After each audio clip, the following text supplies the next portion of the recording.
Angelita Artes Kumari, taga Malabang, Bibel, Laguna.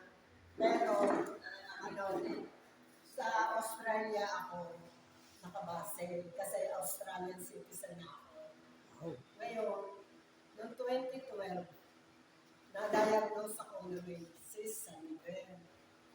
Ginagawa nila yun. June 20, 2016, inoperahan ako sa Royal Adelaide Hospital.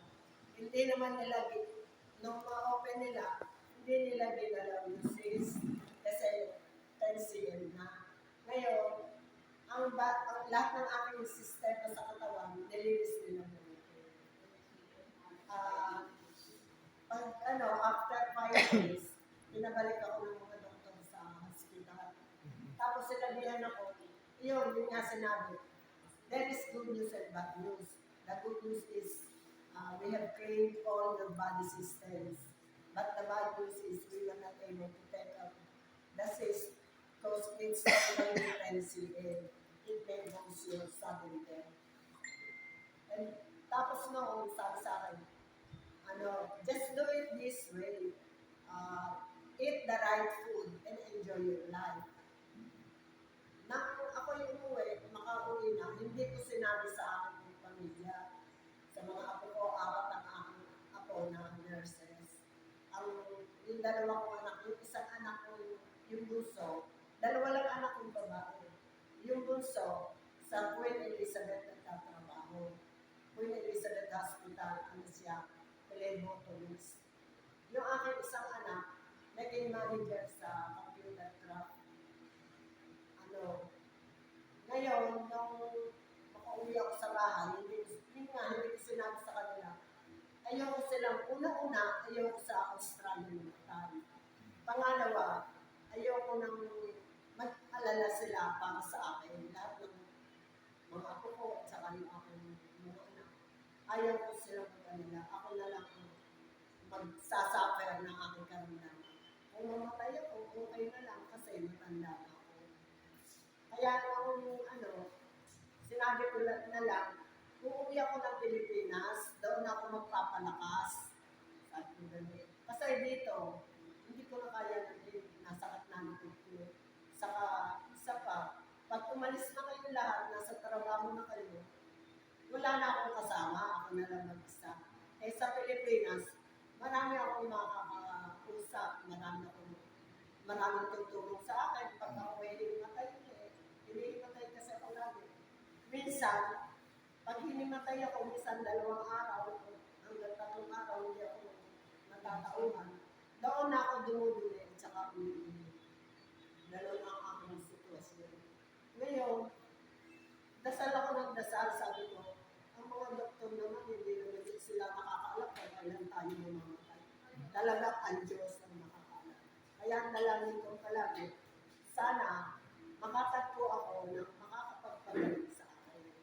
Eh, nagkataon noon, yung aking kaibigan, may-ari ng school sa Pasita, si Penny Anjolis, Tita Anthony Anjolis, Coach Anthony.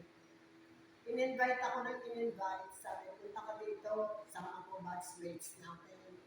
Tayo ay magbabanding-banding. Magkakainan lang tayo.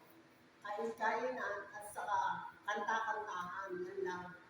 Eh, di punta naman kami. 3 beses na gano'n in-invite kami. Tapos, nung 3 araw, bigla sumulpot na si Coach Anthony. Ayun. Sa kanya ko nakilala ang sinabi ko sa akin. Nang makakuha ko sa kanya ng isang package, sa pamamagitan naman ni Teresa Rivera, siya nagdano sa akin. Kinuha ko. Ako hindi na nga ako nakakatayo hindi na ako nakakalakad. Nagtutungkod na lang ako sa paglalakad.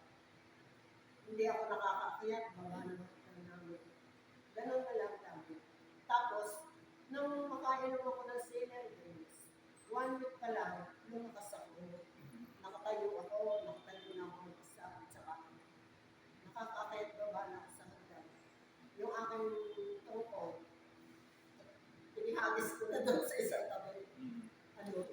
Tapos, ayun, tuloy-tuloy ko lang, tuloy-tuloy. Hanggang sa, lumakas talaga ako, malakas Amen. Nang umuwi ako ng last July, ay, June ba yun? O July, umuwi ako sa Australia. Saka ako sinabi sa kanila, kasi malakas na ako. Sinabi ko sa kanila, nag-iyak sila, sabi, bakit daw hindi ko sinabi sa kanila? Sabi ko, hindi niyo naman ako papayagan ko kung sinabi ko sa kanila. Yung apo ko, sabi, Lola, you saw me, sabi ko, why? Sabi, you don't want to give us an opportunity to look after you. There are 4 nurses in the family. We are looking after people, looking after other people. We want more of you, sabi gano'n namin ako. Kaya yun, yung natuwa na sila kasi wala na lumakas na nga ako.